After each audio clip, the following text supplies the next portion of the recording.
Tidak hanya sebatas pada sekolah, khawatirnya nanti regulasinya repot oleh sekolah. Kalau berupa volunteer misalnya kita ke tempatnya sendiri itu boleh?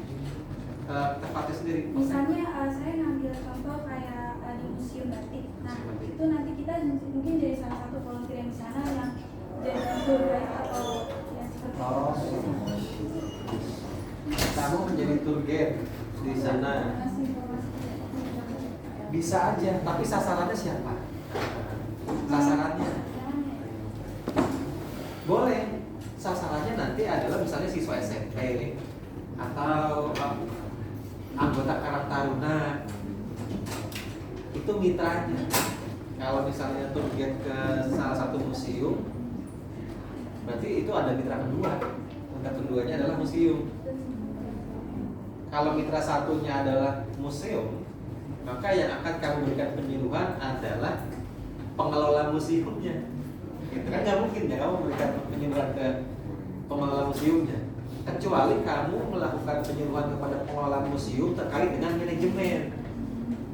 Sedangkan kamu kan sains informasi, apa yang ingin kamu berikan penyuluhan kepada mereka? Khawatirnya mereka itu udah pada pinter-pinter, dikasih penyuluhan oleh mahasiswa kayak dianggap angin lalu gitu, khawatirnya. Atau ada nggak misalnya di museum itu ada nggak satu organisasi kepemudaan yang ada di situ? Ada nggak di dalam situ? Misalnya kalau saya ingat tuh di daerah Bekasi ada gedung Juang. Di gedung Juang itu ada taman baca, ada pojok baca. Di pojok baca itu banyak anggotanya, anak-anak jalanan. Nah di situ boleh tuh. Ada nggak di situ seperti itu? Kita cek dulu deh, nggak apa-apa. Cek dulu. Ya, kalau misalnya kamu masih tertarik dengan museum yang pernah kamu diskusikan ke saya kan, sayang aja itu bagus Pak, misalnya kan. Boleh, ada nggak di situ organisasi atau panti asuhan atau apa yang nanti akan kamu arahkan ke sana? Boleh nggak Pak? Ya, itu menarik ya. Jadi Abimasnya nanti akan mengarahkan, akan menjadi tour guide ke museum tersebut. Tapi kamu harus punya sasarannya siapa dulu. Nggak mungkin ke pengelolanya. Apalagi yang memberikan penyuluhan nanti masih mahasiswa S1 dan baru masuk maba. Khawatirnya kamu diremehkan, tapi belum tentu juga ya. Dengan banyak orang pintar kita nggak tahu. Oke, sama-sama. Udah menarik itu ya. Silakan kalau itu mau dijadikan sebagai materi boleh, tapi cari sasaran. Saran saya itu. Oke, baik. Masalah ya. Satu kelompok. Oh ya silakan. Bertanya, tadi kata Bapak sampaikan bahwa kita punya dua mitra ya Pak. Enggak, oke. Ya lanjut aja. Jadi tour guide. Nah, jadi pertanyaan saya mencari sasaran itu maksudnya pengunjungnya kita yang bawa sendiri, kita jelasin di sana atau bagaimana? Oke, tentunya pengunjungnya kamu yang bawa sendiri. Museum itu sebagai media yang akan kamu gunakan untuk melakukan penyuluhan terhadap nilai budaya misalnya. Ke medianya. Nah, sedangkan sasarannya bisa jadi anak-anak panti asuhan, bisa jadi anak-anak ya SMP misalnya. Tapi kalau SMP ribet ya, dengan panti asuhan aja atau saya. Jadi kan dia regulasinya panjang tuh oleh sekolah. Kecuali kamu ingin melakukan pembelajaran di sekolah itu kepada siswa-siswa SMP. Tapi ini menarik loh, jadi tour guide. Jadi mengenalkan nilai budaya yang ada atau nilai sejarah yang ada di museum itu. Yang sasarannya itu bukan pengunjung kita ajak, bukan. Orangnya udah ada duluan. Ya, oke. Kemudian berikutnya yang saya tanyakan dari kelompok satu ini, kenapa kamu pilih museum? Apa masalah yang ada di sana? Bukan di sana deh, masalah orang-orang terhadap museum itu. Karena kita kan pertama kita bilang yang di bagian terutama sukses peran kebudayaan dalam pembangunan nasional. Nah mungkin kita di situ mikirnya museum itu cocok Pak, apalagi museum batik kan kurang, maksudnya masih overrated Pak, karena nggak banyak orang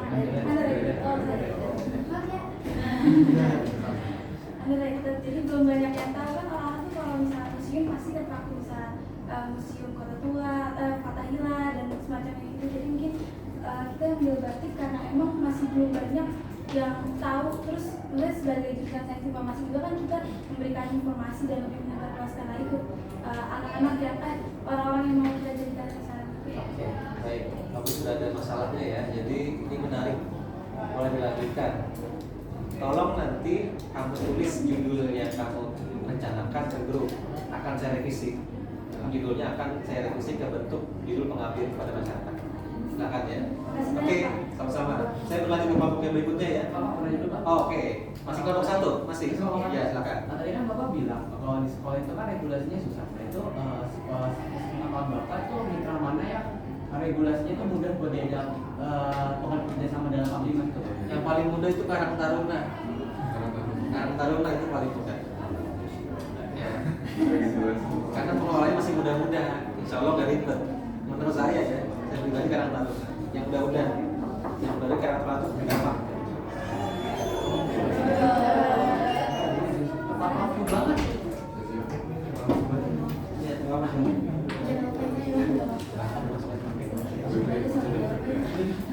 Bosan belakang. Masuk dulu aja belajar. Kita belajar diskusi kita. Oke. Menurut saya Karang Taruna itu mudah, pengelolanya masih muda-muda, insya Allah memudahkan. Gitu ya. Sekolah itu kan birokrasinya rumit ya teman-teman. Harus minta izin ke kepala sekolah. Kalau ada yayasan ya yayasan. Nah itu ribet. Menurut saya yang udah-udah. Bukan berarti di sekolah nggak boleh. Boleh. Oke, ada lagi? Silakan kelompok 1. Ada pertanyaan? Ada pertanyaan kelompok 1? Aman ya? Sekarang kelompok 2. Ada yang merasa kelompok 2 nggak? Kalau nggak ada saya tunjuk aja orang kamu. Kelompok siapa? Nama kamu? Kelompok 2. Iya. Ya udah kelompok 2 silakan. Kelompoknya Sarah. Siapa nama kamu? Kalisa. Kalisa, silakan kelompoknya Kalisa. Ayo kelompok Kalisa 1, 2, 3. Oke, baik. Cukup. Saya sudah melihat orang-orangnya. Sebelumnya judul kamu penelitian atau Ablimas? Penelitian. Oke. Coba sebutkan deh judul penelitiannya. Penelitian dulu aja. Sebelumnya kami ambil judul analisis dampak yang disebutkan penggunaan teknologi informasi terhadap prestasi akademik mahasiswa UPN di Jakarta. Oke, itu memang judul penelitian banget ya. Jadi kalau diubah ke dalam pengabdian kepada masyarakat agaknya susah, agaknya. Jadi harus mencari tema yang lain. Ada tidak kira-kira rencana untuk mengganti dengan judul pengabdian kepada masyarakat? Kalau udah apa? Tapi sebelum itu saya mau tahu, kamu udah punya mitra belum? Kelompok kamu? Nah, sebelumnya kami baru berencana buat majuin ke SMA Kemala Bayangkari di Jakarta. SMA Kemala Bayangkari di Jakarta. Kemala Bayangkari. Oke, boleh deh. Nanti cari ya, cari tema-tema yang cocok disajikan di sana. Kalau ingin di sana ya, kamu mau di situ kan karena dekat misalnya. Pertimbangannya dekat Pak, jadi kita nggak perlu jauh-jauh. Apa-apa di sekolah juga kami akan melalui tantangan-tantangan yang ada di sana. Misalnya begitu nggak apa-apa. Tapi cocokkan kira-kira apa hal yang bisa kalian berikan kepada para bayangkari itu. Apa untuk pelatihan yang cocok untuk mereka? Siswi-siswi sana ya. Siswi-siswi bayangkari itu apa sih kira-kira? Yang cocok untuk mereka. Udah dapat bayangan belum kamu? Tentang informasi berarti ya, tentang informasi. Jadi ini Pak. Oke, silakan. Ya. Gak apa-apa. Kalau Pak Ayo lanjut lagi. Siapa nama kamu Mas? Wildan Pak. Wildan, ya silakan Wildan.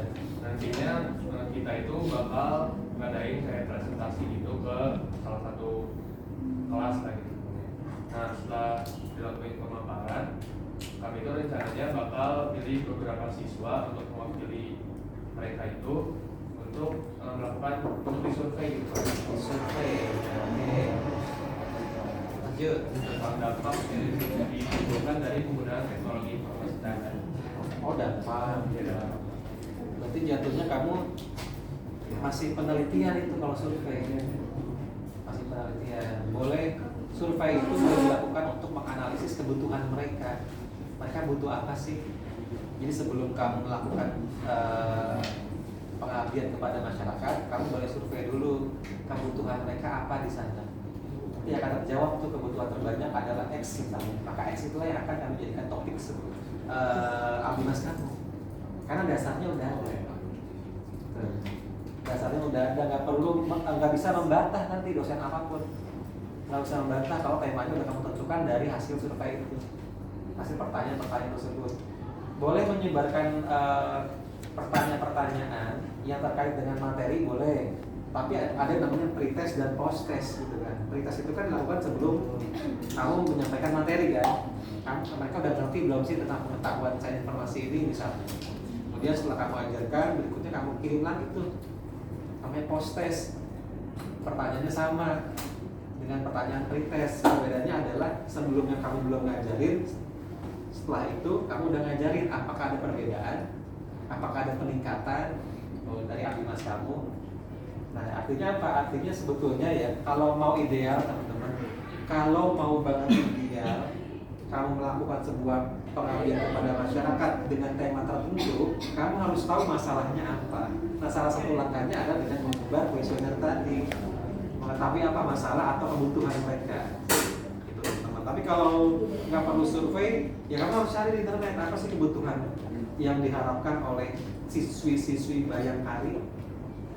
Kalau memang kamu mau memilih SMA Bayangkari itu, masih ingin kuku di situ ya, karena dekat, nggak apa-apa, silakan. Apa yang mereka butuhkan, silakan. Silakan.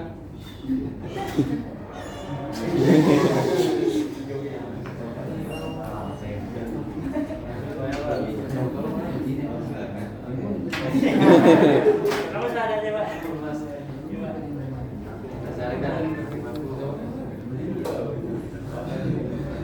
Depan nih kayaknya kosong. Depan kosong. Depan nih dekat. Sebelah api.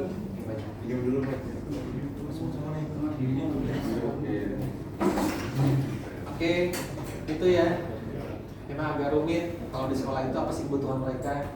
Nanti kita analisa apa hal-hal aja yang kita pilih dari sesuatu. Bukan.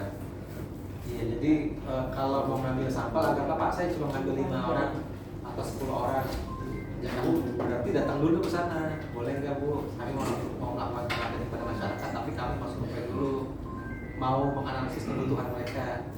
Atau wawancara gurunya aja. Kira-kira apa sih yang dibutuhkan kalau kami ingin Abimas di sini? Langsung tanya. Nggak perlu survei, nggak apa-apa. Nggak perlu menyebar angket, langsung tanya ke gurunya. Ini Mas, kayak butuh ini deh, pengetahuan terkait ini, terkait dengan teknologi ini. Kan kamu sains informasi ya. Tentunya aplikasi-aplikasi yang berhubungan dengan informasi itu dibutuhkan banget kan. Kasih pelatihan itu.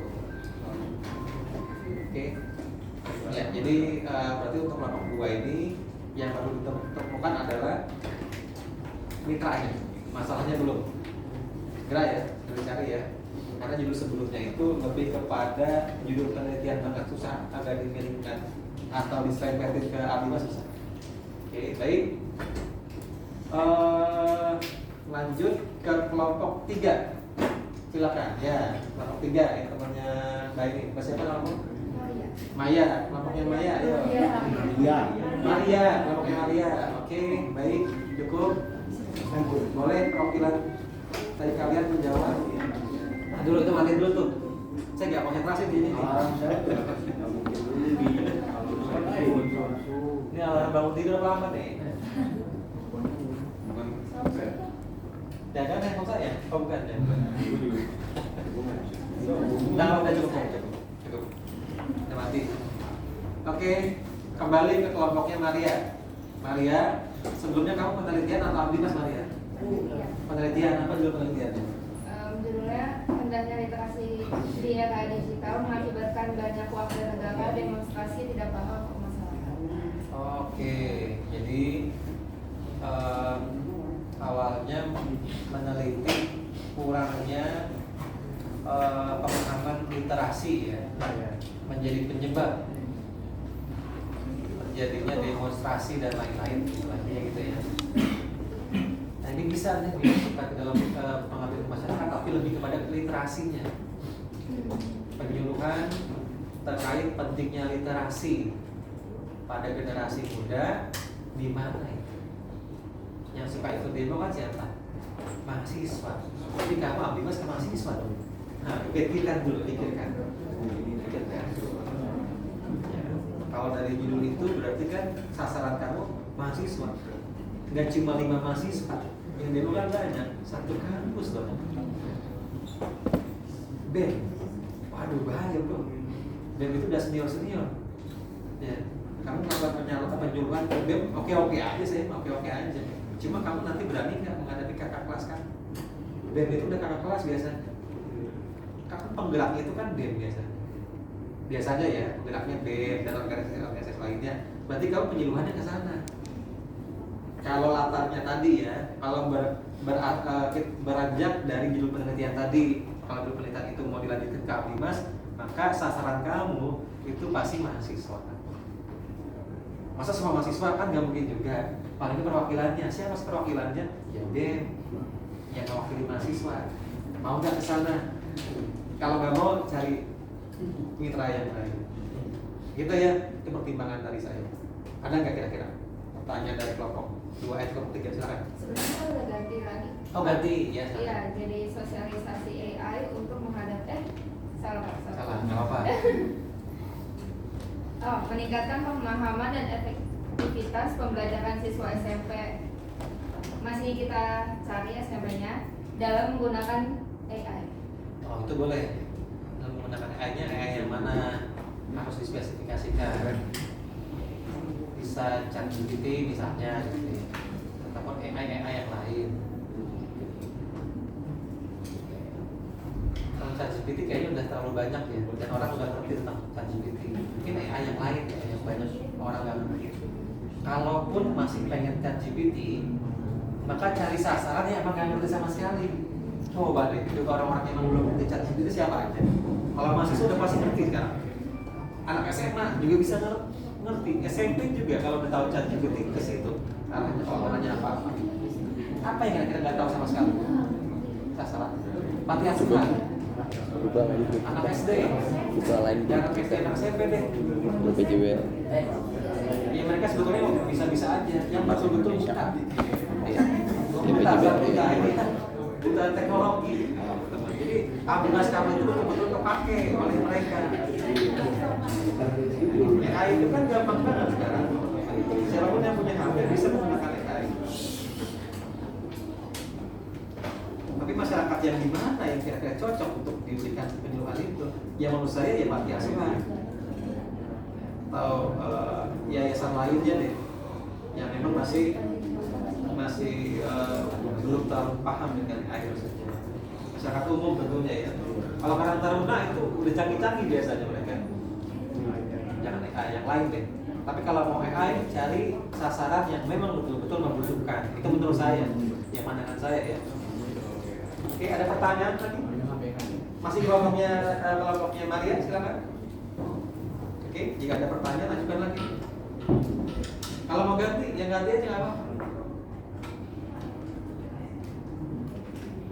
Bebas ya. Belum ada? Yaudah, nggak apa-apa. Yang penting saya ingin kalian itu mendiskusikan dengan kelompoknya apa yang cocok kira-kira. Oke, ya silakan.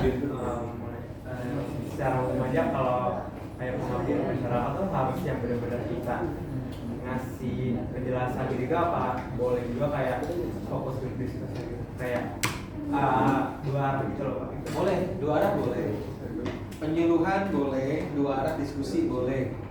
Kamu sebagai konselor nanti di sana boleh, tapi judulnya pun harus berubah nanti. Diskusi apa? Atau edukasi terkait apa? Boleh seperti itu. Ya, sama-sama. Lagi-lagi harusnya berhubungan dengan sains informasi ya teman-teman ya. Kalau mau mencoba hal yang seperti dilakukan kelompok 1 tadi, kamu punya media yang lain, informasi terkait museum, informasi terkait tempat pariwisata misalnya, itu boleh tuh kalau mau tuh. Atau informasi terkait apa nih yang sekarang dilupakan orang banyak. Tapi itu penting selain museum tadi. Apa kira-kira? Ada yang punya ide? Makanan tradisional, informasi terkait makanan yang tradisional misalnya. Silakan. Ini kemarin saya dapat judul yang menarik, tapi sayangnya di Fikes, tapi bisa digunakan oleh kalian atau tidak. Kemarin itu judulnya penyuluhan terkait nutrisi yang ada pada makanan tradisional. Oh, itu yang diambil dari kebudayaan, tema kebudayaan. Makanan tradisionalnya dicek itu nutrisinya ada apa aja, nanti diberikan penyuluhan kepada masyarakat sekitar. Nah, kalian juga bisa begitu, maksudnya cari yang berhubungan dengan kebudayaan sama seperti museum tadi, tapi digerakkan dengan ini sains informasi itu. Jadi sasarannya bisa macam-macam, tapi penggeraknya sains informasi. Jangan terfokus pada AI aja. Agak maksud saya. Jadi objeknya yang mau dikenalkan itu berhubungan dengan kebudayaan, tapi menggunakan teknologi informasi. Maksudnya begitu, itu boleh tuh. Siapa tahu untuk kelompok yang belum punya tema atau topik bisa ke arah sana. Nggak kepikiran gizi tapi ke makanan tradisional itu nggak kepikiran bisa ya, tapi itu bagus. Gitu ya teman-teman ya. Siapa tahu kalian ada inspirasi dari itu. Oke, baik, itu kelompok berapa tadi? 3 ya. Ada pertanyaan lagi nggak kelompok 3? Cukup. Sekarang kelompok yang terakhir. Kelompok yang terakhir, ya. Kelompoknya siapa namanya Mbak? Aurel, ya. Silakan. Judul sebelumnya apa? Judulnya itu pengendalian penguasaan iptek oleh generasi Z dalam pengaruh kesehatan mental bagi keberlangsungan hidup. Oh, itu judul penelitian sebelumnya ya. Iya. Ini bisa dioptimaskan ke generasi Z. Nah, siapa generasi Z-nya kira-kira sasarannya? Sasaran itu sebenarnya pelajar sih. Pelajar. Bagaimana langkah-langkahnya kira-kira? Penyuluhan. Oh, jadi hanya seminar aja gitu ya? Bisa aja begitu teman-teman kalau mau sederhana. Jadi penyuluhan terhadap apa tadi saya lupa? Generasi Z. Ya, itunya. Tentang dalam pengendalian penguasaan iptek. Oh, oke. Edukasi terhadap atau edukasi terkait pengendalian penguasaan iptek dalam pengaruh kesehatan mental bagi keberlangsungan. Oh, itu masih penelitian. Kalau ada itunya. Bisa nggak spesifikasi ke teknologi apa, aplikasi apa, aplikasi yang orang lain nggak tahu untuk mengendalikan kesehatan mental mereka. Ini masih terlalu penelitian soalnya saya mengarahkannya agak sulit ke pengambil kepada masyarakat. Nanti dulu deh, tulis dulu aja coba nanti ya. Kamu tulis dulu aja di grup, semuanya sama nih, tulis ke grup, akan saya berikan masukan. Yang tadi judulnya misalnya masih penelitian, akan saya arahkan ke dalam judul pengambil kepada masyarakat. Kalau judul kamu pertahankan judul tadi, itu akan seminar banget nanti. Jadi kamu akan menyampaikan materi selayaknya kamu seorang guru gitu, seorang pelatih, nggak masalah kalau kamu mau, nggak apa-apa. Mengambil kepada masyarakat tersebut, gitu ya. Kira-kira ada ide yang lain tidak? Setelah itu kan tadi judul penelitian ya. Apakah kamu udah punya rencana judul Abdibas yang berubah? Sekarang saya mau nanya begitu kelompok yang keempat. Belum ada ya? Belum ada. Nama siapa ini depan ini Davi ya? Nevi. Ya. Kamu ada rencana kan Nevi? Abdibas gitu. Mau penyuluhan apa? Ada sih. Apa? Coba. Rencana saya sih ingin rencananya tujuannya untuk menyampaikan informasi kepada masyarakat sama memberikan materi dan bantuan kepada masyarakat maupun di beberapa sekolah lain.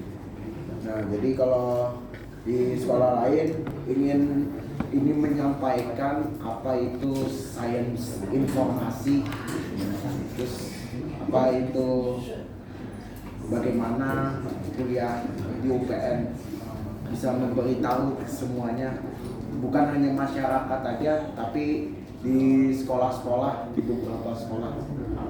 Ya. Tujuannya sudah besar ya,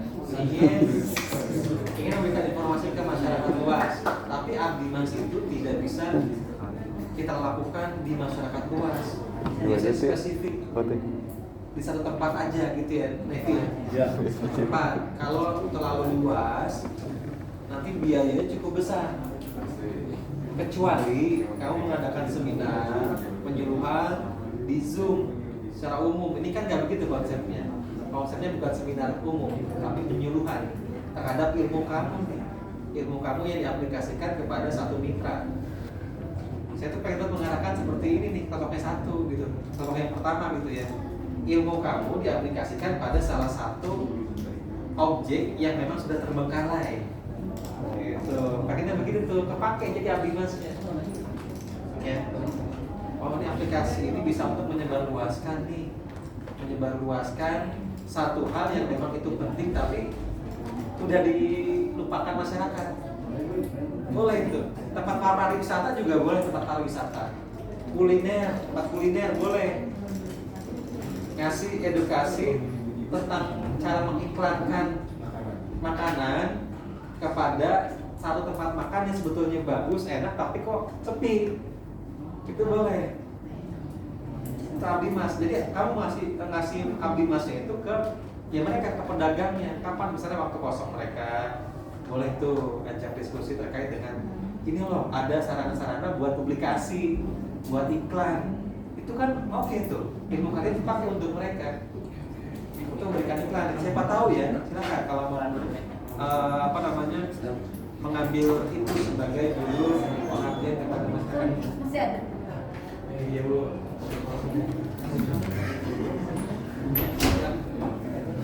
Gitu ya teman-teman ya.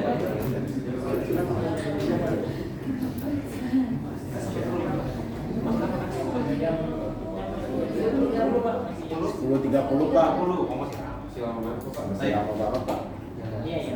Gitu ya teman-teman ya. Jadi saya mau begitu tuh. Cari deh objek-objek yang sepi.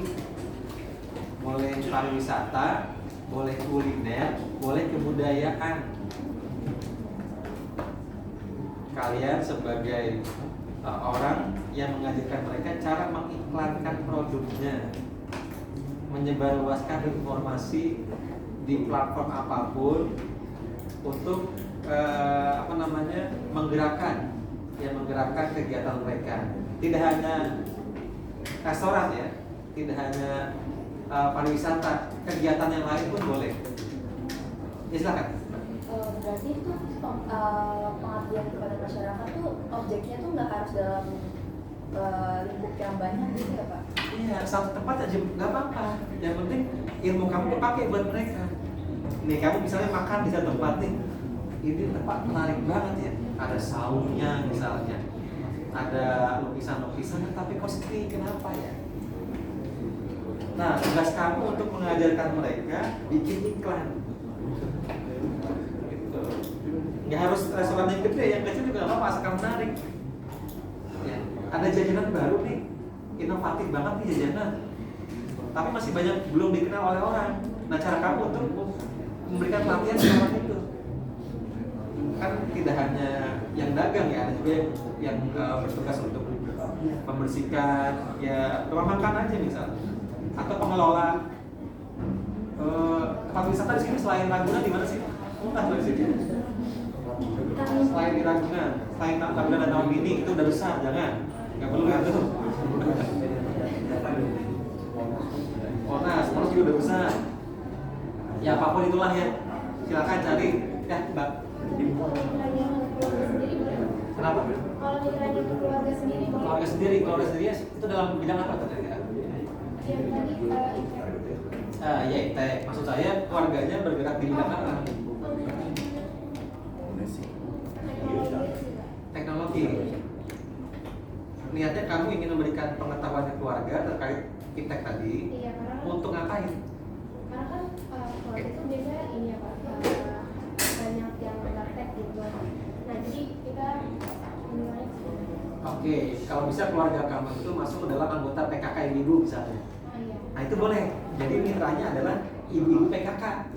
Itu boleh. Yang penting ada satu wadah. Nggak cuma misalnya teman-teman saya apa wadahnya, warga saya apa wadah mereka, paguyuban, ada komunitas. Kalaupun tadi pariwisata ya di tempatnya. Kalau makanan tradisional ada wadah kayak restoran kecilnya misalnya. Itu kira-kira ya. Atau pasar malam, pasar malam nih. Pasar malam itu kan nggak pakai iklannya. Mau nggak kamu ajarkan cara mengiklani misalnya kalau mereka mau nggak apa-apa. Takutnya mereka nggak mau gitu. Yang mau aja. Yang penting kamu lakukan pengaruh masyarakatnya nyaman misalnya. Oke, aman ya? Harus ada naungannya di mana? Harus ada naungannya. Jadi nanti biar suratnya itu jelas ke siapa, ke anggota apa, ke organisasi apa. Ya, lagi ada pertanyaan? Aman ya? Oh ada nih, Nevi lagi. Ada. Ya, Pak, saya mau nanya. Nah, jadi yang untuk apa? Untuk menyampaikan informasi kepada masyarakat. Contohnya untuk apa? Untuk menyampaikan materi-materi yang disediakan itu bagaimana? Oke. Cara kamu nanti mengaplikasikan atau melakukan pengabdian masyarakatnya bagaimana? Itu bebas. Kalau kamu seperti orang ngajar, ada proyektornya, boleh. Tapi kalau kamu hanya sebatas diskusi seperti yang disampaikan oleh siapa tadi? Raihan tadi, nggak apa-apa. Saya yakin kan pedagang-pedagang itu punya HP. Ya, bisa nggak kira-kira HP itu dimaksimalkan manfaatnya untuk membuat iklan misalnya, membuat iklan produk mereka. Itu kamu saya begitu ngajarin aja. Tidak harus resmi banget ya, tidak harus resmi kamu pakai almater, tapi nggak apa almater buat foto ya. Maksud saya nggak perlu resmi, ada sambutannya, ada apa, nggak usah. Boleh langsung aja ngobrol nih, saya mau ngasih tahu cara iklan ini cara. Yang penting ada tempat untuk kalian berdiskusi dan ada media. Medianya kan bisa HP atau laptop deh. Kalau mau dipakein proyektor nggak apa-apa, biar kita melihat langsung. Kan kalau ngobrol sendiri-sendiri takutnya nggak jelas ya. Boleh pakai proyektor untuk menampilkan langkah-langkah mereka seperti apa. Begitu Nevi. Jadi seperti orang mengajar tapi secara santai. Ya santai. Kita diskusi aja, sharing. Contohnya seperti apa? Contohnya untuk sharing kepada semua. Kepada orang yang ingin kamu jadikan sebagai mitra.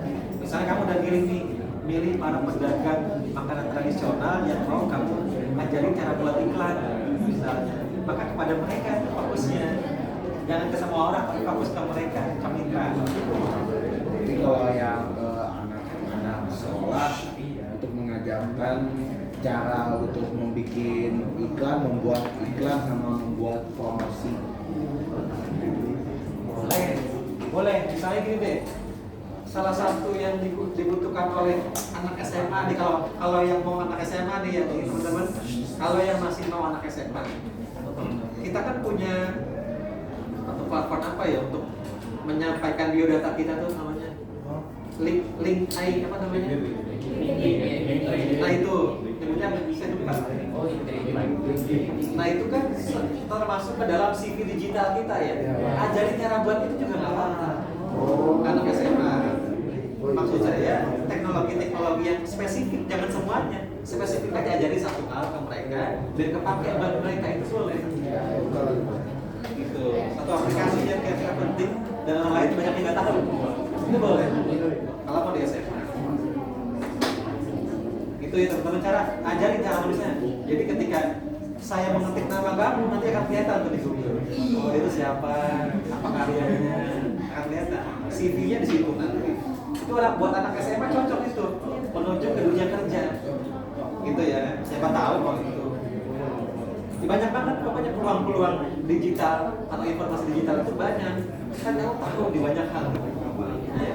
platform-platform yang orang lain banyak nggak tahu. Ajarin aja tentang itu. Gitu ya teman-teman ya. Oke? Udah mulai terbuka, mudah-mudahan ya.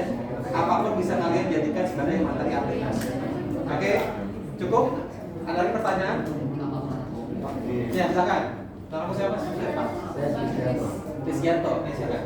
Kan kalau tadi kalau kita menyampaikan informasi ke arah itu menurut Bapak ya, tapi apa kalau menurut saya itu lebih bagus antara SMK antara SMA atau anak SMP gitu Pak.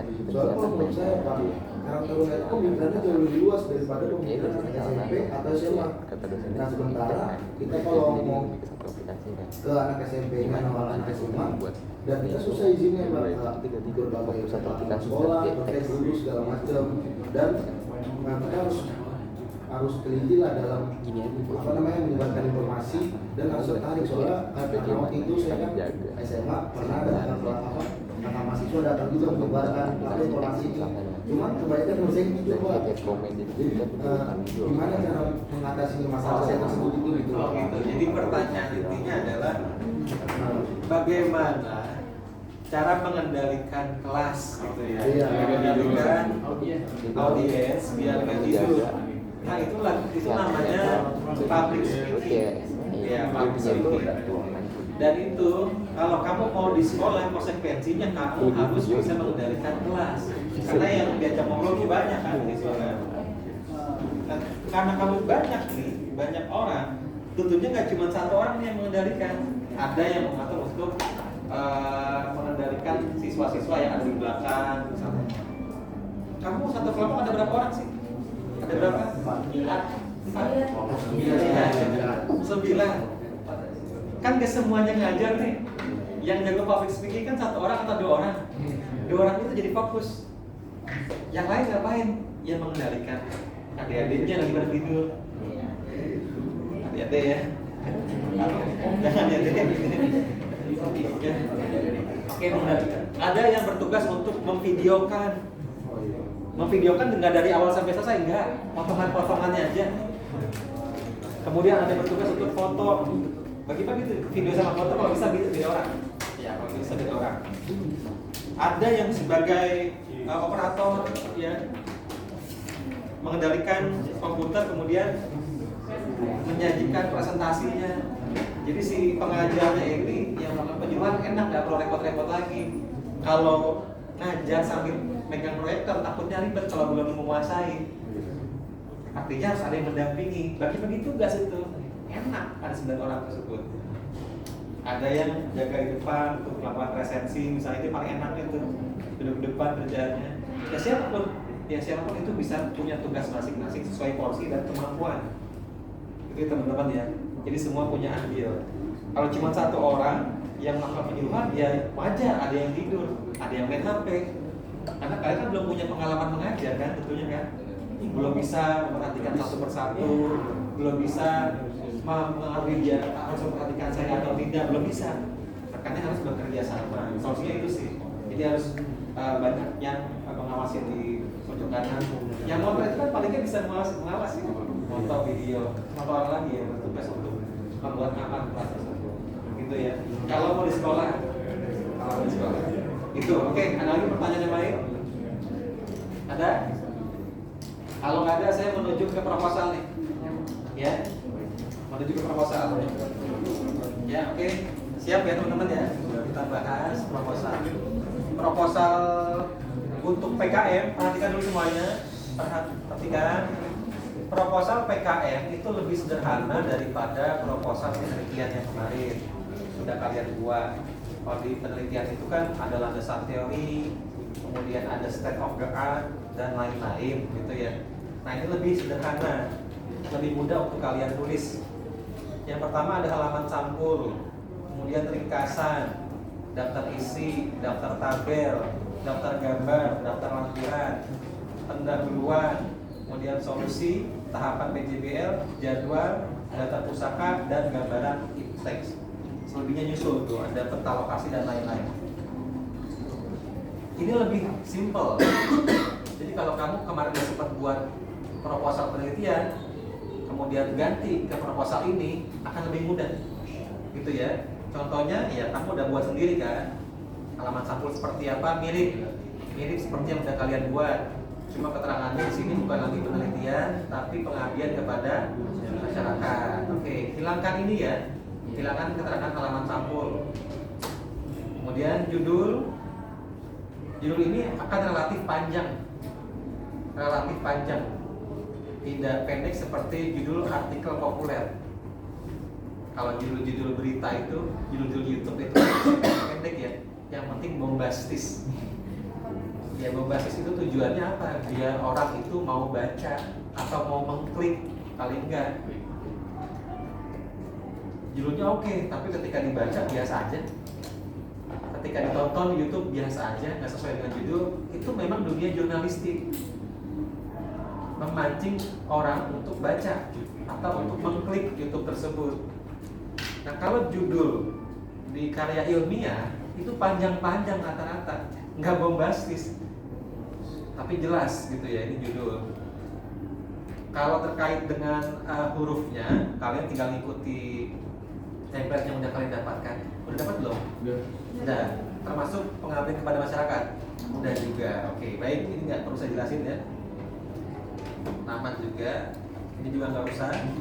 Nggak perlu ada sekretaris, nggak perlu ada bendahara. Yang anggota dan ketuanya yang paling atas disusun berdasarkan NIM. Ya teman-teman ya. Sebetulnya boleh juga disusun berdasarkan alfabet. Tapi NIM itu bisa membantu para dosen untuk menginput nilai kalian. Presensi kalian itu disusun berdasarkan NIM. Ini biar gampang nanti nilainya. Membantu mereka ya. Kemudian ini afiliasi tinggal ikutin aja. Sesuaikan dengan prodi kalian, fakultas kalian. Ini nggak perlu saya ajarin, gampang ya ini ya. Oke, baik kita menuju ke halaman berikutnya. Ringkasan ini posisinya sama seperti abstrak. Teman-teman ya, sama seperti abstrak, cuma perbedaannya adalah kenapa dibedakan namanya, karena isinya pun agak ada perbedaan. Kalau di abstrak itu isinya cuma 3 hal. Abstrak nih, kalian pernah dengar istilah abstrak tidak? Nah, di abstrak itu cuma 3 hal. Yang pertama tujuan. Kalau penelitian berarti tujuan penelitiannya mau buat apa? Kalau abdimas, tujuan abdimasnya mau buat apa? Itu nanti ada di artikel ilmiah tuh abstrak. Nah di sini ringkasan. Di ringkasan tidak ada tujuan, adanya adalah isu permasalahan yang ada di masyarakat atau ada di mitra. Ya, kalian judulnya apa, maka harus membahas ya atau menyampaikan isu yang terkait dengan pengetahuan masyarakat tentang museum, pengetahuan anak SMA tentang aplikasi tadi apa tuh lupa namanya, link ID apa LinkedIn. Nah, LinkedIn itu ada masalah nggak? Masalahnya adalah belum banyak yang tahu. Nah itu masalah. Sampaikan di situ. Di sini maksimum 500 kata, aman kok, tenang aja. 500 kata itu kira-kira setengah halaman lebih lah. Jadi kalau kamu menyampaikan isu permasalahan 2 kalimat itu masih cukup. 2 kalimat, 3 kalimat boleh. Sampaikan isunya apa? Masalah yang terjadi di masyarakat, khususnya di mitra itu ada apaan? Sehingga apa? Sehingga kamu membuat abdimas dengan judul tertentu. Kenapa dari awal saya bilang masalahnya ada apa enggak? Masalahnya sudah kamu temukan atau tidak? Karena di sini dibutuhkan penjelasan itu. Itu yang pertama ya. Kemudian yang berikutnya adalah solusi. Apa solusi yang kamu tulis di sini? Ya abdimas kamu. Solusi yang kami lakukan adalah melakukan penyuluhan terkait. Nah, tulis tuh. Terkait apa? Untuk menjawab permasalahan yang sudah kamu tulis sebelumnya. Di 3 kalimat sebelumnya misalnya. Jika itu 3 kalimat. Jika 5 kalimat berarti 5 kalimat fokuskan pada masalah. Kemudian kalimat berikutnya adalah solusi. Solusinya adalah abdimas kalian. Jangan kemana-mana ya. Abdimas kalian lah solusinya. Berikutnya ada target keluaran. Nggak perlu repot-repot di sini. Target keluaran sebutin aja. Apa aja targetnya? Artikel ilmiah. Terus poster. Satu lagi video edukasi. Nah jenisnya nanti kalau mau membahas lebih jelas tentang video dan lain-lain ada di bagian yang lain. Ini hanya menyebutkan aja, sebutkan apa yang akan kalian rencanakan. Di sini diksinya, pilihan katanya adalah target luaran yang akan dicapai, bukan luaran yang sudah dicapai. Luaran yang sudah dicapai itu nanti untuk laporan. Nah untuk proposal, target yang akan dicapai, target pengeluaran yang akan dicapai. Beda diksi ya teman-teman ya. Oke, baik. Kemudian berikutnya, kalian menyusun yang terakhir ya, menyusun secara cermat rencana kegiatan yang diusulkan mau ngapain aja. Diskusi misalnya tadi atau pemaparan materi, sampaikan di situ. Di sini masih rencana ya teman-teman, kan masih proposal. Ingat saya sampaikan dari awal, tidak perlu menyusun secara perfect banget di proposal. Yang penting setiap item ada. Karena apa? Karena yang nanti akan dikoreksi adalah laporan. Ya, yang akan dinilai adalah laporan. Kalau proposal yang penting ada dulu nih. Saya kenapa ngeburu-buruin proposal? Alasan saya adalah biar kamu cepet-cepet mengajukan proposal ini ke link yang akan saya berikan nanti. Kalau kamu udah mengajukan ke link tersebut, semakin cepat juga kamu mendapatkan surat tugas dari kampus. Nah surat tugas itulah yang akan kamu jadikan dasar menuju ke mitra. Kami udah ada suratnya, mau abdi mas, kira-kira bisa atau tidak, tanggal berapa. Tapi sebelum jalan dengan menggunakan surat itu, kamu udah ada obrolan dulu ya. Disetujui dulu paling nggak, ya boleh nggak apa-apa, suratnya dulu aja. Nah ketika diminta surat oleh mereka, baru dia tuh proposalnya ajukan. Surat dapat, balik lagi, kamu dari suratnya, tinggal atur jadwal kapan.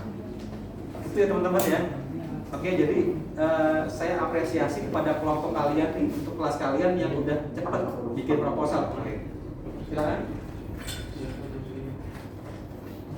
Silakan. Silakan. Ada tas biru. Lanjut lagi ya. Lanjut. Saya berharap saya mengapresiasi tadi ya. Mengapresiasi kalian yang kemarin dari guru-guru bikin proposal penelitian, walaupun sangat disayangkan nggak jadi ya teman-teman. Tapi udah keren. Kalian udah mengantisipasi biar nggak lambat nanti kerjanya. Nah berarti sekarang juga harus tahu nih, proposal harus cepet-cepet dikelarin nih proposal ini. Oke, untuk ringkasan seperti itu ya teman-teman. Jangan pakai kotak kayak begini. Kemarin kayaknya ada yang pakai kotak ya, kayaknya. Jadi nulisnya bukan di kotak, kotak ini cuma buat petunjuk. Ya teman-teman ya, kotak ini cuma buat petunjuk, uraiannya di luar kotak, kotaknya dihilangkan nanti. Ya teman-teman ya, kotaknya dihilangkan. Oke, baik. Jadi uraiannya di bawah, ini hilang, ini hilang. Di bawah ringkasan langsung ada uraian. Oke, aman ya untuk ringkasannya, gampang ya? Gampang. Sekarang sudah ada AI, gampang semuanya. Oke, kemudian kata kunci teman-teman. Kata kunci, ini saya udah ngomong ke kelompok yang kemarin diskusi. Kata kunci itu tidak melulu cuma satu kata, bisa dua kata atau lebih. Misalnya museum, museum itu satu kata. Kalau museum apa, misalnya museum batik itu satu frase, boleh jadi satu kata kunci. Nggak museum koma, batik koma, nggak begitu. Boleh satuin museum batik. Kalau misal terbatas hanya pada 5 kata, kalau judul kamu panjang bagaimana dong? Banyak kata-kata penting di situ. Kalau hanya satu kata, sedangkan di judul itu ada 15 kata atau 14 kata misalnya. Dari 14 kata itu kan nggak semuanya penting. Bisa jadi yang penting ada 7, nggak muat dong 2 kata penting lagi. Nah artinya kamu harus tahu yang mana yang frase, yang mana yang kata. Penyuluhan terhadap museum apa, misalnya terhadap fungsi museum batik, berarti yang kamu pisahkan pertama kata kuncinya adalah kata penyuluhannya, koma. Terus museum batiknya, koma. Apalagi misalnya sasarannya misalnya panti asuhan, berarti panti asuhan, bukan panti koma asuhan, bukan. Paham ya kira ya? Panti asuhan itu jadi satu, itu namanya frase. 2 kata fungsinya 1. Ngerti ya kira-kira ya? Kalau dipisahin maknanya udah beda, ya kan? Ada panti, ada asuhan. Dipisahin maknanya kan beda. Kalau satu kan punya satu makna, itu namanya frase. Itu satu kata kunci. Paham ya kira-kira ya? Jadi 5 kata kunci ini bisa terdiri dari ya 8 kata.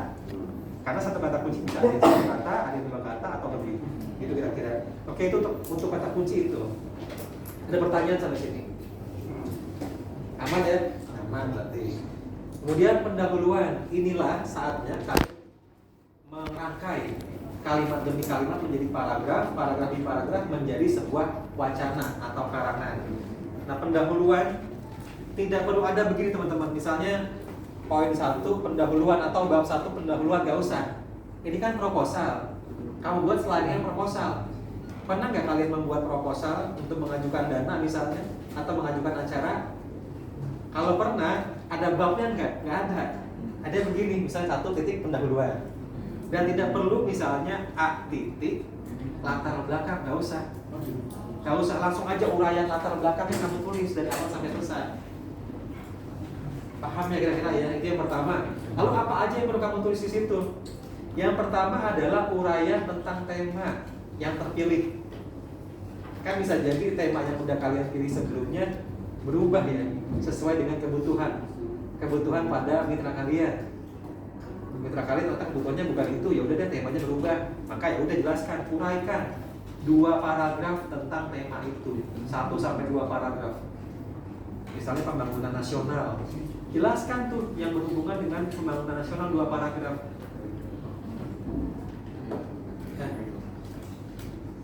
Pembangunan nasional adalah tulis pengertian tentang itu, uraian tentang tema. Kemudian yang kedua, uraian tentang subtema atau topik yang sudah mengkerucut ke judul kalian. Belum judul ya, tapi mengkerucut ke arah judul. Berarti ke arah mana? Ke arah subtema. Pak, boleh nggak 1 paragraf? Boleh. Anggaplah di sini tadi uraian tentang tema 1 paragraf, subtema 1 paragraf, kemudian tentang judul nanti 1 paragraf lagi, boleh.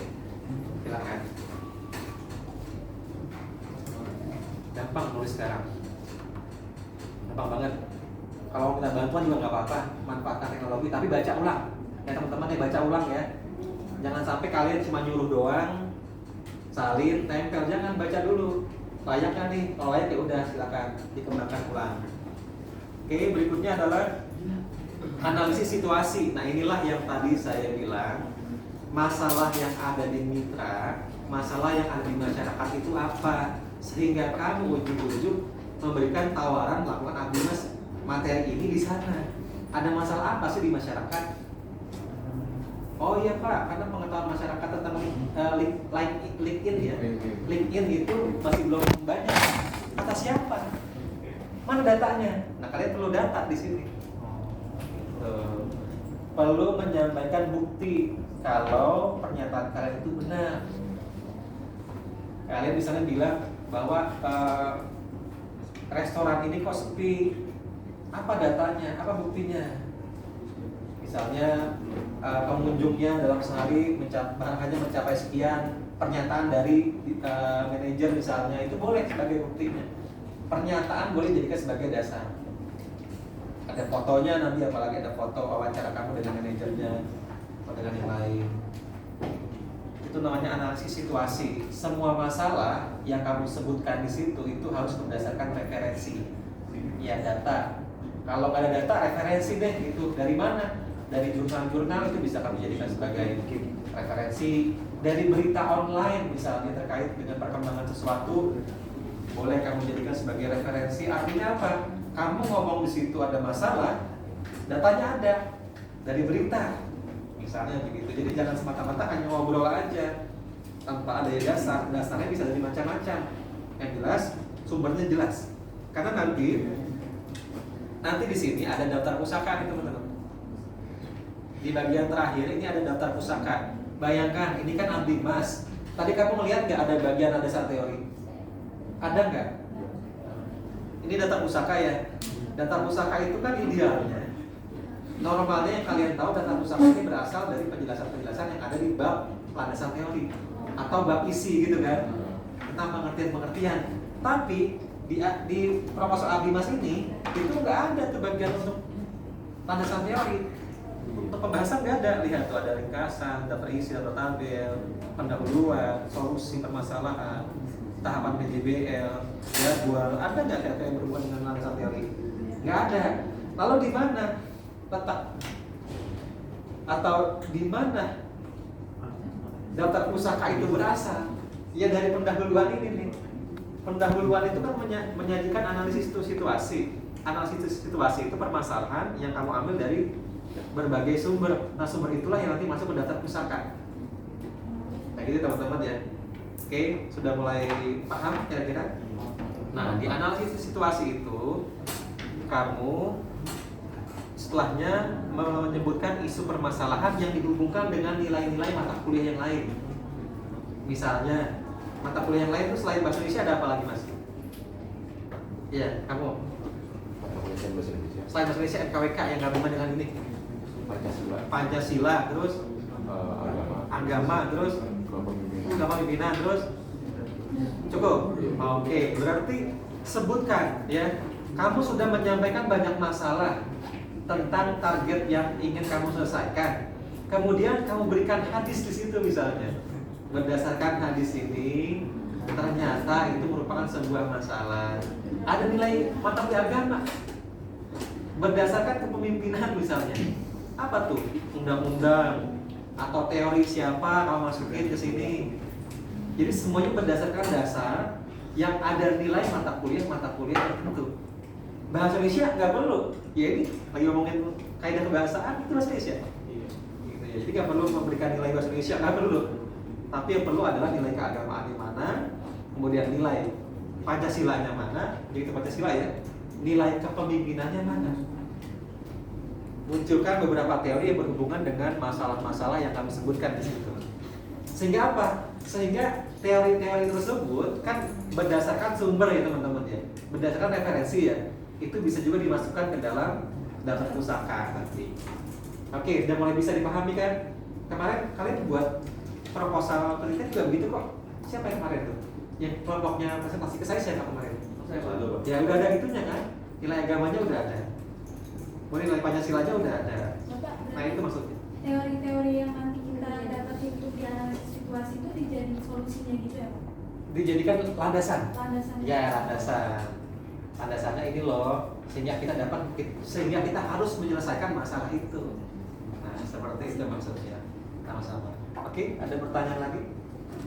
Nggak ada? Oke. Kamu uraikan secara lengkap di situ berdasarkan dasar-dasar apapun. Kemudian di paragraf yang terakhir ini 4 dan 5 hanya penjelasan ya. 4 dan 5 ini penjelasan tentang analisis situasi dan isu permasalahan. Kemudian ada paragraf terakhir nih. Berapapun jumlah paragraf kamu nanti di pendahuluan, ingat ya teman-teman, berapapun mau 10 paragraf, mau 9 paragraf, di akhir paragraf itu harus ada simpulan berdasarkan permasalahan atau isu permasalahan tadi dan juga disandingkan dengan dasar-dasar atau landasan keagamaan, landasan Pancasila dan seterusnya.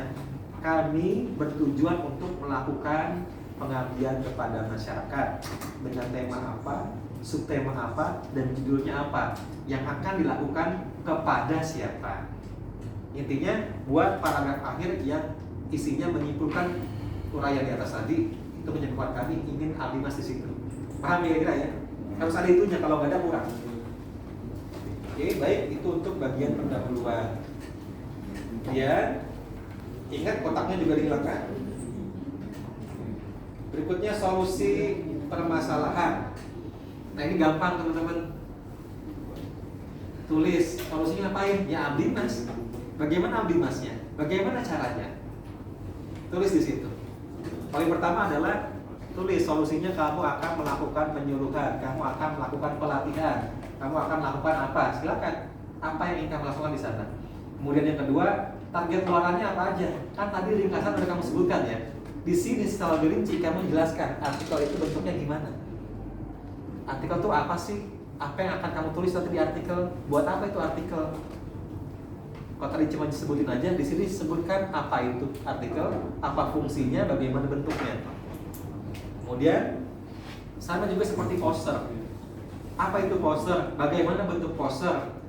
Bagaimana cara buat poster? Pakai apa kamu buat poster? Dijelaskan di sini. Yang terakhir video. Video bentuknya podcast atau apa, jelasin. Kemudian menggunakan teknologi apa kamu di situ, jelasin. Pakai aplikasi apa untuk menggabungkan video demi video sehingga jadi satu video, jelaskan di situ. Oke, ini untuk solusi permasalahan. Lebih relatif gampang kok daripada penelitian karena nggak ada metode gitu ya, nggak ada metode penelitian di situ. Kemudian berikutnya yang ketiga, tahapan PJBL. Nah, tahapan PJBL ini itu kalian uraikan secara rinci mulai dari pencarian mitra.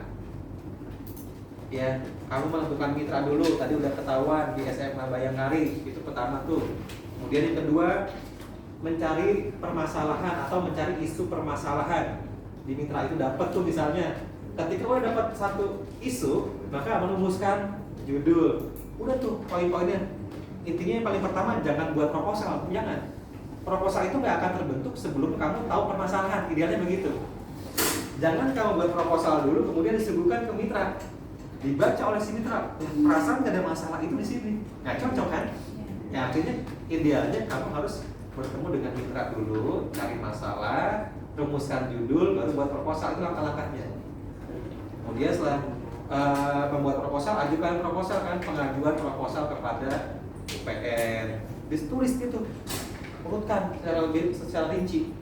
Kemudian nanti dapat surat tugas, kembali lagi tuh ke sana, mengatur jadwal ke mitra. Ketika jadwal sudah diatur, maka tahap persiapan, tahap pelaksanaan. Tahap pelaksanaan selesai, tahap evaluasi. Setelah tahap evaluasi selesai, tahap penyusunan laporan. Setelah tahap penyusunan laporan selesai, baru deh membuat artikel, membuat poster, dan penyusunan video. Yang terakhir apa? Yang terakhir adalah pameran yang akan dilaksanakan pada bulan Desember. Itu tahapan-tahapannya, tapi diuraikan, gitu ya teman-teman ya. Itu untuk bagian tahapan PJBL. Nah, sedangkan di bawahnya itu jadwal pelaksanaan. Dia bentuknya tabel, hanya menginginkan kalian menjabarkan kira-kira tahapan yang pertama tadi dilaksanakan kapan. Ini kan contoh misalnya Februari, kemarin ada yang nanya apa boleh diganti nggak? Boleh lah, kan sekarang di September. Kamu misalnya mulai dari Agustus, boleh tuh, seakan-akan Agustus itu kamu mulai untuk mencari mitra. Agustus di minggu ketiga ya, jangan minggu pertama, kita belum masuk. Minggu ketiga misalnya checklist, tinggal checklist aja. Ini nggak harus sama ya teman-teman, nggak harus sama. Kamu boleh menambahkan secara rinci. Yang tadi sudah kamu sebutkan di bagian tahapan, kamu tulis saja poin-poinnya di bagian jadwal. Di sini tugasnya hanya ingin mengetahui rencana kamu tanggal berapa, di pekan keberapa untuk melakukan yang tadi sudah kamu tulis. Oke ya, kuning-kuningnya, merah-merahnya boleh dihilangkan. Buat versi baru. Di sini hanya ingin memberikan keterangan kepada yang baca proposal. Oh, oke, sudah direncanakan kegiatannya akan dilaksanakan tanggal sekian atau minggu sekian di bulan tertentu. Oke, itu untuk untuk jadwal pelaksanaan. Berikutnya data pusaka. Nah, data pusaka udah ngerti kan cara buat data pusaka? Udah ngerti? Kalau buat data pusaka secara otomatis udah ngerti? Secara otomatis udah ngerti? Belum. Oke, ini saya kasih cara dulu, cara manual ya teman-teman ya. Cara manual tapi secara otomatis. Ini contoh ya teman-teman. Contoh. Ini misalnya ya, kita kembali ke bagian pendahuluan. Bagian tadi itu teman-teman, bagian data pusaka itu kebanyakan diambil dari bagian pendahuluan sini. Ya, yang urayan-urayan tadi itu loh, yang banyak definisi-definisi, banyak data-data dari sini semua. Kemudian anggaplah begini, di paragraf pertama itu kan penjelasan tentang tema, misalnya pembangunan nasional, misalnya. Nah, artinya ada pengertian tentang pembangunan nasional yang udah kita tulis duluan tuh. Nah, saya biasanya gini, idealnya teman-teman, idealnya kita menulis pengertian pembangunan nasional itu baca buku dulu kan idealnya kan, atau baca referensi dulu kan, terus baru menulis kembali di proposal kita misalnya, itu idealnya. Lalu kita menjadikan yang kita baca tadi sebagai referensi, itu idealnya kan. Tapi lama. Kalau mau cepat, saya biasanya di langkah saya nulis dulu pengertian tentang pembangunan nasional misalnya. Kan sekarang ada AI, ya. Minta bantuan itu nggak apa-apa. Saya tidak menyarankan, tapi boleh ya teman-teman ya. Boleh minta bantuan, tapi tetap dibaca lagi, takut ada kesalahan. Nah, ketika udah kita tulis nih pengertian tentang pembangunan nasional, pengertian pembangunan nasional itu kita kopas. Misalnya ya, ini anggaplah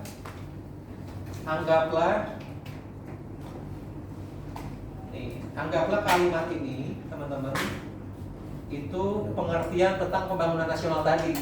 Udah kita tulis duluan. Kemudian kita kopas di sini, kita salin, kemudian kita menuju ke Google Scholar. Ya, kita menuju ke Google Scholar. Di Google Scholar kan ada ini biasanya ya. Saya kembalikan lagi deh. Biasanya begini kan, awalnya kan, boleh langsung di sini atau boleh di sini.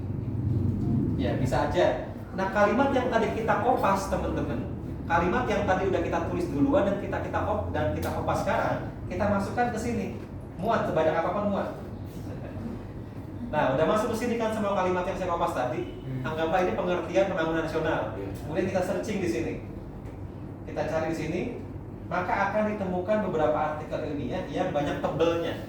Lihat ini banyak tebel nih. Ya kan ada yang tebel, ada yang tipis kan. Tebel ini menandakan bahwa tulisan kita itu ada yang mirip dengan tulisan orang sebelumnya yang udah publikasi. Nah berarti tulisan kita mirip dong. Seakan-akan kita ngikutin dia. Seakan-akan kita udah mengutip dia. Padahal kita nggak baca. Itu cara cepat saya, biasanya begitu. Cara cepat saya adalah menulis dulu, setelah ditulis, tulisan saya cari di situ ada yang sama nggak? Kalau ada yang sama berarti kita mirip dengan tulisan dia. Dan kita sekarang menjadikan dia sebagai referensi kita. Tapi baca dulu, judulnya sesuai apa enggak? Kalau judulnya sesuai, udah ambil. Yang pertama banyak tebelnya, kemudian kedua judulnya sesuai atau enggak. Kemudian langkah berikutnya adalah begini. Ini kan banyak tebelnya, artinya kita sebetulnya idealnya itu udah baca, udah download tuh PDF, kita baca dari awal sampai selesai. Ada kalimat yang sesuai nih sama proposal kita masukkan tuh ke proposal kita kan, idealnya begitu kan. Tapi nggak perlu begitu, biar cepat. Maka tinggal buat daftar pusaka otomatisnya. Bagaimana caranya?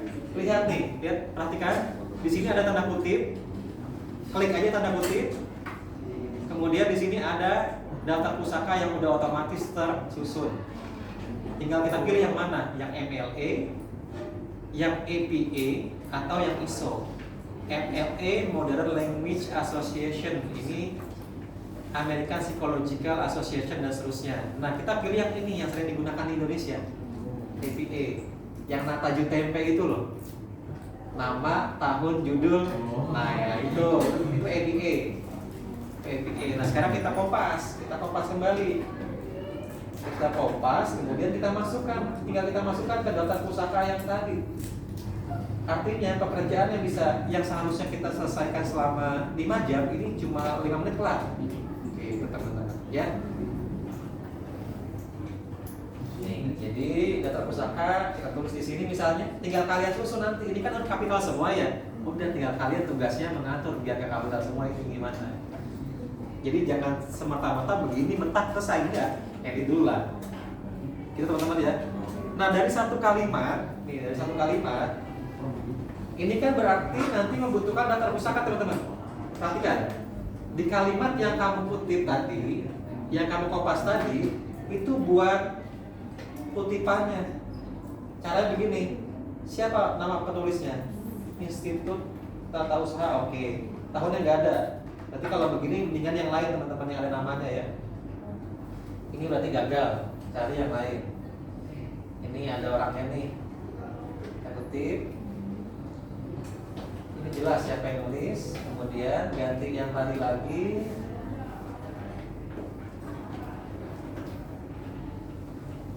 Nah, berarti si pencetusnya adalah mereka. Kita tinggal masukkan ke sini dan dirapikan. Rapikannya caranya adalah ambil nama belakangnya aja. Kalau kebanyakan kayak begini ya udah DKK aja atau @pol. DKK titik koma langsung tahun. Nah begitu kelar. Ini kutipannya di sini, kemudian daftar pusakanya di bawah. Ini kutipan yang begininya ada di pendahuluan ya, bukan di sini ya. Ada di pendahuluan maksudnya. Gitu. Nah dari satu kalimat ini kan umumnya satu kalimat berasal dari satu kutipan ya. Boleh 2 kutipan. Misalnya kita cek lagi masih ada nggak yang tebel?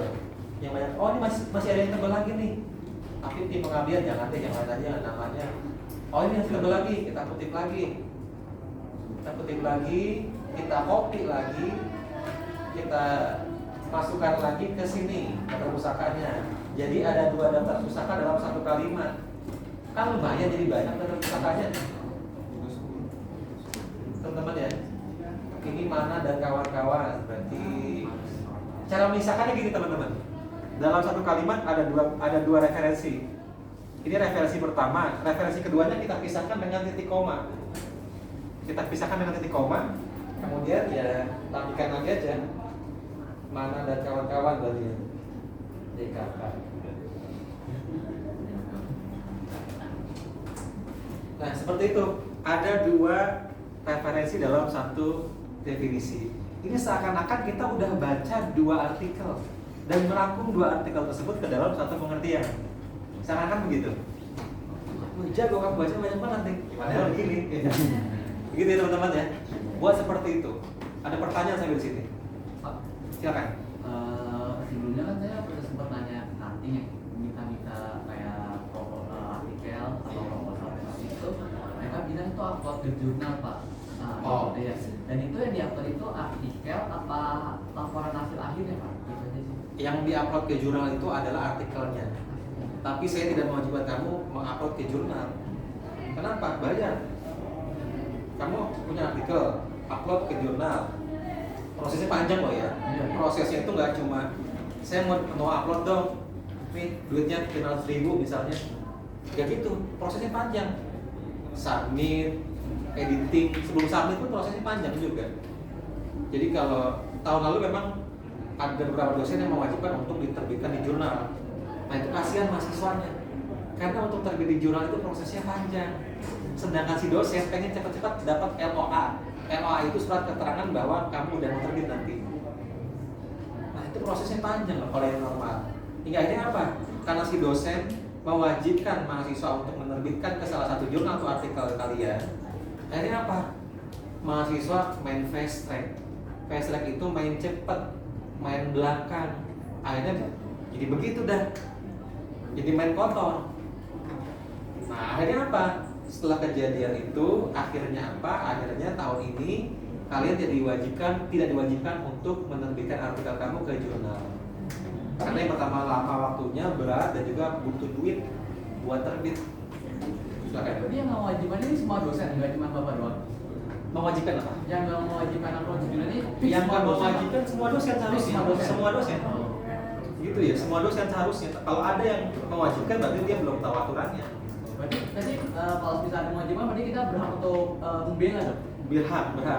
Berhak informasi dari salah satu dosen bahwa tidak diwajibkan, bahkan tidak diperbolehkan memaksa mahasiswa untuk mempublikasikan di jurnal.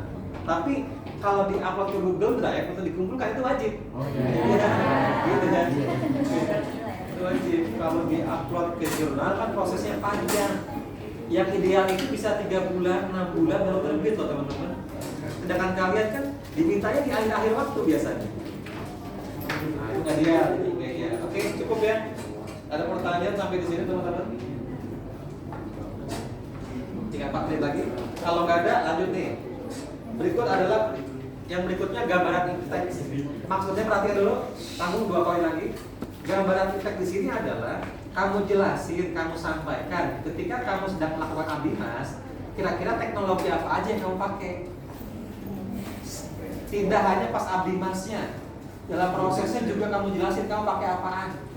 Dalam buat artikel kamu pakai aplikasi apa, dalam buat poster kamu pakai aplikasi apa, buat video kamu pakai apa aja. Kamera itu kan teknologi, kemudian untuk menyatukan video itu kan pakai teknologi, jelasin. Paham ya di sini ya? Kalian mesti tahu. Pak, tapi itu dokumentasi juga nggak Pak? Misalnya kita pakai teknologi seperti apa? Oh, enggak, nanti aja. Nanti di laporan, ini nggak usah. Oke. Ini yang penting ada dulu aja uraiannya. Berikutnya yang terakhir nih ya. Yang terakhir adalah peta mitra sasaran. Kan tadi saya bilang nih, Mbak yang punya saudara. Mbak yang punya saudara. Tadi kan Mbak pengen bilang ke saudara saya bagaimana Pak? Boleh, yang penting dia ada organisasinya. Ibu PKK misalnya.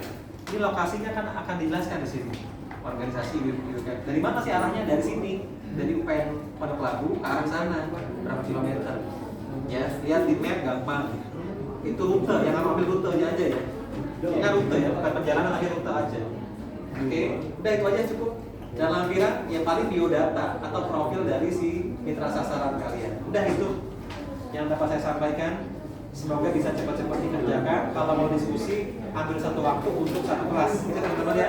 Udah pertanyaan sampai sini. Kalau nggak ada tolong foto saya dari belakang. Foto saya buat laporan saya nanti kirim ke grup ya. Foto.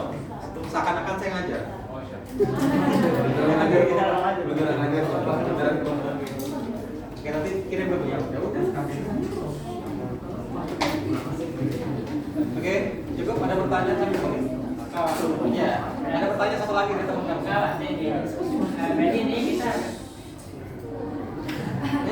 kita harus ketemu mitra dulu ya Pak, baru bikin ini. Ya, betul. Harus punya deal-dealan secara verbal dulu aja sebelum suratnya menyusul. Ya, biar kamu nggak sia-sia bikin proposal. Ya gitu. Oke, ada lagi? Kalau nggak ada saya tutup. Mudah-mudahan bermanfaat. Sampai jumpa 3 pekan lagi. 2 pekan berikutnya kamu pasti bisa lagi. Oke, assalamualaikum warahmatullahi wabarakatuh. Waalaikumsalam warahmatullahi wabarakatuh.